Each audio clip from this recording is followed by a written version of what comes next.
BNP সরকার এমন কাজ করবে কেউ কল্পনা করেনি। বিএনপির নেতাকর্মীরা, বিএনপির গুম হওয়া ফ্যামিলির পরিবারের সদস্যরা অবাক, বিএনপির অনেক এমপিরাও অবাক যে তারেক জিয়া কাজটা করলো কি। সবাই হতাশ। নিজের রক্তের সাথে বেইমানি করতে পারে মানুষ, এর চাইতে বড় কষ্টের কিছু নেই। হ্যাঁ, BNP Tarique Zia did that. নিজের রক্তের সাথে, নিজের অস্তিত্বের সাথে বেইমানি করছে। দর্শক, আপনারা জানেন যে ইলিয়াস আলী গুম হয়েছিল এবং ইলিয়াস আলী গুমের সেই রহস্য, কিভাবে তাকে হত্যা করা হয়েছিল, কারা হত্যা করেছিল, এখন উদ্ঘাটিত হচ্ছে। সাবেক ডিজিএফআই মহাপরিচালক মামুন খালেদ তিনি মুখ খুলছেন, যেহেতু বাংলাদেশের যত গুম সব ডিজিএফআই বেসিক্যালি করত, এমনকি র্যাব যেসব গুম করতো এগুলো ডিজিএফআই অ্যাটলিস্ট তথ্য দিয়ে নানানভাবে হেল্প করত। সে ডিজিএফআই মহাপরিচালকের মুখ থেকে এখন আমরা নিশ্চিত হলাম যে ইলিয়াস আলীকে হত্যা করা হয়েছে। এর আগে ইলিয়াস আলীকে হত্যা করা হয়েছে এভাবে, ইলিয়াস আলীকে আনুষ্ঠানিকভাবে এখনো মৃত্যু ঘোষণা করা হয়নি। এবং ইলিয়াস আলী কোথায়, এই প্রশ্ন ইলিয়াস আলীর স্ত্রী জাতীয় সংসদে কিন্তু এই প্রশ্ন করেছেন এবং জানতে চেয়েছেন ইলিয়াস আলী কোথায়। মানে ইলিয়াস আলী গুম হয়েছে, এখনো গুম। গুম মানে তার কোনো ট্রেস পাওয়া যায়নি। মৃত্যুবরণ করলে, হত্যাকাণ্ডের শিকার হলেও এটা নিশ্চিত হলে তখন আর গুম বলা যায় না, কিন্তু এখনো গুম। কিন্তু এখন আমরা দেখতে পাচ্ছি যে মামুন খালেদের কথা মতো যে তিনি তারিখ সহই বলছেন যে এই তারিখের মধ্যে তাকে হত্যা করা হয়েছে, হত্যা করে ধলেশ্বরী নদীতে ফেলে দেওয়া হয়েছে। ধলেশ্বরী নদীতে যে কত মানুষকে সলিল সমাধি করা হয়েছে এবং মাছের মাধ্যমে খাওয়ানো হয়েছে, নদীর নিচে তলদেশে তারা একদম সলিল সমাধি হয়েছে, এর কোনো ঠিক নেই। হাসিনা এটা করেছে।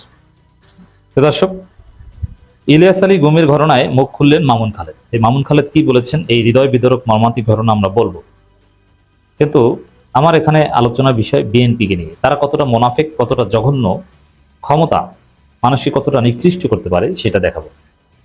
তারেক জিয়া কতটা জঘন্য দেখেন। ইলিয়াস আলী, চৌধুরী আলম, আরো কত বিএনপি নেতারা গুমের শিকার হয়েছে, এরকম অনেক আছে। কারো কারো মতো যে বিএনপির নেতাকর্মীদের সংখ্যাই বেশি গুমের শিকার হয়েছে, যারা এখনো ফিরে আসেনি এবং আসবে না। তাদেরকে আমরা নিশ্চিতভাবেই বলতে পারি ওই ধলেশ্বরী নদীতেই তাদেরকে ফেলে দেওয়া হয়েছে। কাউকে কাউকে ট্রেনে কাটা করে কেটে মেরে ফেলা হয়েছে, কারো কারো লাশ একদম টুকরা টুকরা করে ফেলা হয়েছে এবং ইলিয়াস আলীকে মৃত্যুর আগে বীভৎস ভয়ানক নির্যাতন করা হয়েছে। হ্যাঁ, তাহলে এখানে বিএনপির মুনাফিকি কোথায়? বিএনপির একজন সাবেক এমপিকে এভাবে নির্যাতন করা হয়েছে, এভাবে গুম করে হত্যা করা হয়েছে, আর সেই গুমের বিচার যাতে না হয়, গুমকারীদের যাতে কিছু না হয়, এই পদক্ষেপ নিচ্ছে বিএনপি সরকার। এর চাইতে মুনাফিকের কি হতে পারে? কি করেছে বিএনপি? ইউনূস সরকারের গুম অধ্যাদেশ বাতিল করেছে। গুম অধ্যাদেশে নানান আইন ছিল যে গুমের সাথে জড়িত যদি কোনো আইন শৃঙ্খলা রক্ষাকারী বাহিনী থাকে, সে সেনাবাহিনীর সদস্য হোক, আর ডিজিএফআই হোক, আর র্যাব হোক, আর পুলিশ হোক, তাকে গ্রেপ্তার করতে হবে, সে বিচারের আওতায় আসবে, সে দায় মুক্তি পাবে না, যাতে গুম করার সাহস আইন শৃঙ্খলা রক্ষাকারী বাহিনীর কেউ না পায়। এটা ছিল গুম অধ্যাদেশের মূল কথা। গুম অধ্যাদেশ আমি পড়ে দেখেছি, এবং গুম অধ্যাদেশ আইনটা যদি বাংলাদেশে বহাল থাকতো তাহলে আইন শৃঙ্খলা রক্ষাকারী বাহিনীর কেউ গুম করার সাহস পেত না। কিন্তু ইতিহাস কতটা নিষ্ঠুর, মানুষ যে কতটা বেঈমান হতে পারে। এই বিএনপি সরকার, ইলিয়াস আলী এই বিএনপির লোক ছিল যাকে গুম করে হত্যা করা হয়েছে, চৌধুরী আলমের এই বিএনপি আজকে গুম অধ্যাদেশ বাতিল করে দিল। আপনি চিন্তা করেছেন গুম অধ্যাদেশ কেন বাতিল করবে? গুম অধ্যাদেশের সাথে বিএনপির শত্রুতাটা কি? বরং এটার সাথে বিএনপির ইমোশন জড়িত থাকার কথা, যে ইলিয়াস আলীকে এভাবে গুম করে হত্যা করা হয়েছে, গুম আর যেন বাংলাদেশে না হয়। কিন্তু এই বিএনপি কতটা জঘন্য দল, ইলিয়াস আলীর স্ত্রীও গুম অধ্যাদেশ বাতিলের বিরুদ্ধে একটা কথা বলতে পারবেন না। ইলিয়াস আলীর স্ত্রী এমপি, কিন্তু গুম অধ্যাদেশ বাতিলের বিরুদ্ধে কথা বলতে পারবেন না, কারণ বিএনপি করেন। এখন যদি ইলিয়াস আলীর ছেলেকে বা মেয়েকেও যদি গুম করা হয় তাহলেও কারো কিছু করার থাকবে না, কারণ বিএনপি সরকার বলছে যে গুম অধ্যাদেশ বাতিল।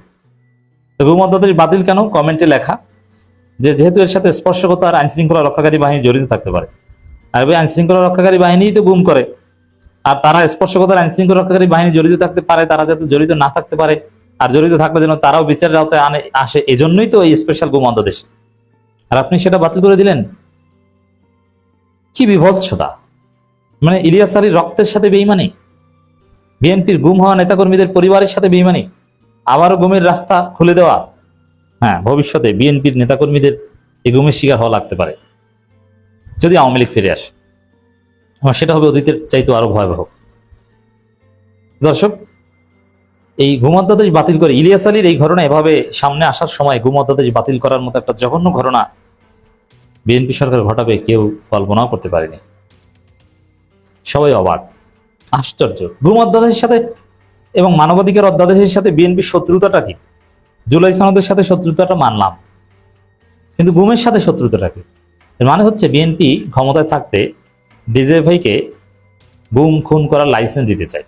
ডিজিএফআই তারা মনে করে যে তারাই রাষ্ট্রের মূল পরিচালক, আর যারা ভোটের মাধ্যমে বা ক্ষমতায় আসে, ক্ষমতায় আনেও ভোট কারচুপি করে ডিজিএফআই, আর ক্ষমতায় আসার পর ডিজিএফআই কথায় তাদের চলতে হয়। এর মানে আমার তো মনে হয় যে বাংলাদেশের সবচাইতে ক্ষমতাধর কারা? ডিজিএফআই। তার মানে আমি যদি ডিজিএফআই মহাপরিচালক হতে পারতাম, প্রধানমন্ত্রী চাইতে বেশি পাওয়ারফুল। এবং অতীতের প্রধানমন্ত্রীদের যেরকম মাঝে মাঝে জেল খাটতে হয়, এখন ডিজিএফআই সাবেক মহাপরিচালকদেরকেও জেল খাটতে হয়। মানে এত পাওয়ারের মূল হাউস ডিজিএফআই। তো দর্শক, কিছু বলার নেই। ইলিয়াস আলী গুমের ঘটনায় মুখ খুললেন মামুন খালেদ। দেখেন, বিএনপির সাবেক সাংগঠনিক সম্পাদক এম ইলিয়াস আলী গুম হওয়ার ঘটনায় নতুন করে আলোচনায় এসেছে চাঞ্চল্যকর কিছু তথ্য। প্রতিরক্ষা গোয়েন্দা মহাপরিদপ্তরের সাবেক মহাপরিচালক লেফটেন্যান্ট জেনারেল অবসরপ্রাপ্ত শেখ মামুন খালেদ জিজ্ঞাসাবাদে এ বিষয়ে বক্তব্য দিয়েছেন বলে জানা গেছে। গোয়েন্দা সংস্থার জিজ্ঞাসাবাদে তিনি দাবি করেন, ইব্রাহিম বাদশাহ ভারতের সঙ্গে ট্রানজিট ও ট্রান্সশিপমেন্ট ইস্যুতে আন্দোলনের ঘোষণা দেয় ইলিয়াস আলীকে টার্গেট করা হয়। এসব বিষয়কে কেন্দ্র করেই তাকে খুন করা হয়েছে বলে তিনি উল্লেখ করেন। তিনি আরো বলেন, তৎকালীন সরকারের উচ্চ পর্যায়ে তথা প্রধানমন্ত্রী শেখ হাসিনার নির্দেশেই পুরো ঘটনাটি বাস্তবায়িত হয় এবং এতে র্যাবের একটি দল অংশ নেয়। ঘটনার আগে পরে সংশ্লিষ্ট বিভিন্ন পর্যায়ে কর্মকর্তাদের সঙ্গে সমন্বয় করা হয়েছিল বলে তিনি জানান। সেই ডিজিএফআই চাপ দিয়েছে যে গুম অধ্যাদেশ বাতিল করেন, কারণ গুম আমরা করি, আমরা করব। এখন আবার কিসের অধ্যাদেশ? আমাদেরকে ধরবে, এত বড় সাহস! তারেক যে গুম অধ্যাদেশ বাতিল করে দিলেন।